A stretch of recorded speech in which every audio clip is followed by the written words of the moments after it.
Every one of us has problems in his life. Every one of us has made mistakes one way or another. Everybody is a sinner. Every one of us is hopeful. And we often wish that when the time will come to stand before God on the resurrection day, that God will turn a blind eye and forgive all the sins that we've ever committed. Yet we cannot even forgive our own neighbors, friends. Imagine a friend whom you have known for the longest time of your life, for only doing one thing wrong to you. People say it is not easy. Others say it's my right not to forgive or to forgive. Look, there is no right in this world. The only right you will ever have is the day that you will stand before God on Judgment Day. Then will you ever really be given your right? This world will never ever offer you any justice. And in scenarios like this, you see two believers or more in such drama, and they say to each other, I forgive you for the sake of God. But as soon as you step on the second time, what was once forgiven will be thrown right out of the window. You become abusive and vengeful once more. But what happened? What happened? Oh, the person disrespected me. Really? Just let it go.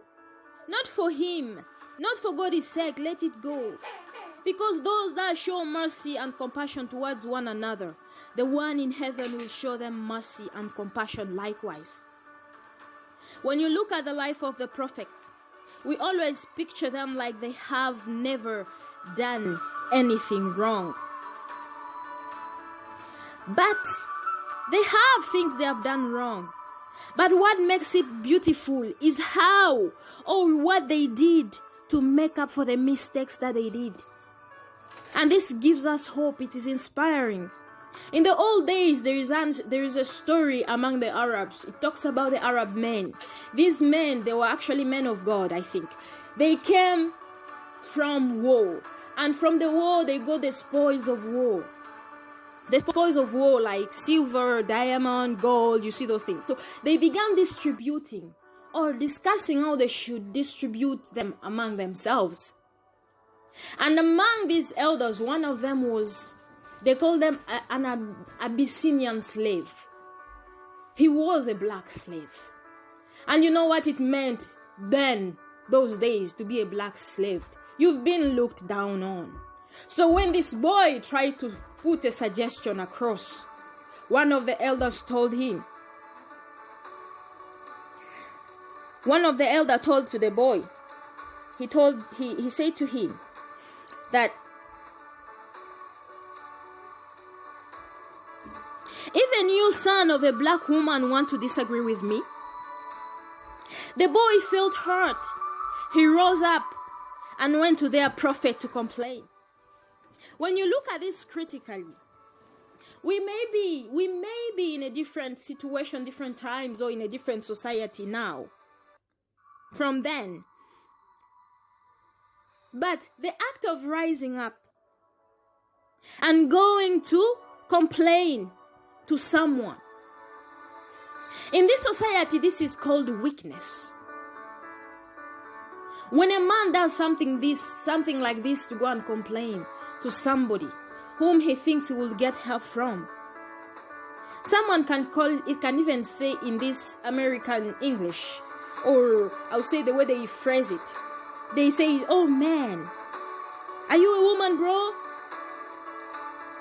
But you see, the boy was hurt, so he went to complain to someone whom he thought might help him. But some people makes you think if you go to look for help or seek for help, you become less of a man. So what you do is you decide to keep it in your heart for more than 20 years. And what you will do is you will backbite the person. You will slander that person who did bad to you every opportunity you get. For more than 15 years. You will even wipe the floor just talking about what the person did to you. But let me tell you, there is a difference between a real man and just a man. A real man admits that he's in wrong and understands that he has hurt his fellow believer. A real man acknowledges that he is in the wrong. So the boy went and told the prophet what has been told to him. Because he felt wronged. And the prophet rose up, went, and told the elders that what he did was wrong. So the elders sat back and felt, yes, it was wrong. He rose up and went to the street to look for the slave boy.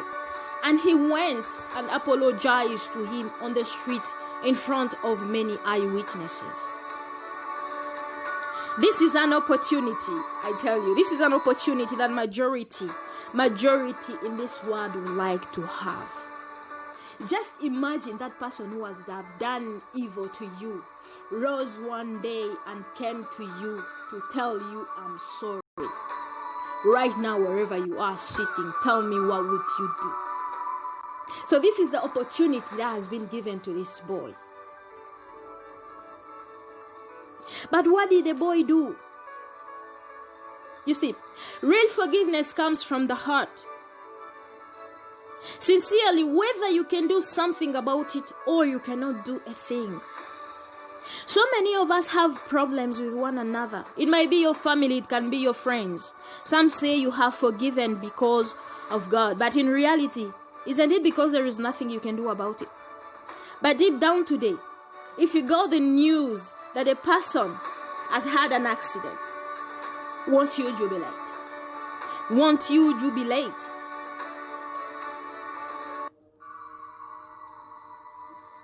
Others say, I forgive, but I don't forget. But my friend, if you forgive and you don't forget, it's because you didn't forgive in the beginning to start with. This is real than what you first thought because it is hard on your conscience. So what did that boy do? The boy called the elder's hand and he told the elders, it is okay, I forgive you.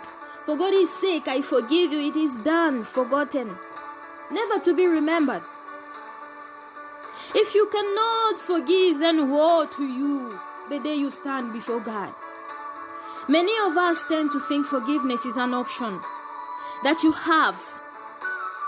You think that is an option that you have, that if you want, you will forgive, and if you don't want, you cannot forgive. It does not work this way. A part of being a believer is to have a heart that forgives. Not only to forgive, but to love to forgive. Also, regardless of what that person has done to you. And I'm not talking about you forgiving small things or light matters that you think can be forgiven. No, there is no situation that can put you before God that gives you the right not to forgive your fellow believer. And this is real belief. This is belief that comes from the heart. The belief that no one should joke with or play with. It's irrelevant to think that you forgive someone because you think they are worthy of your forgiveness. Today, what I'm saying is, you have to forgive because forgiving one another has nothing to do with individuals, but it has everything to do with you and God.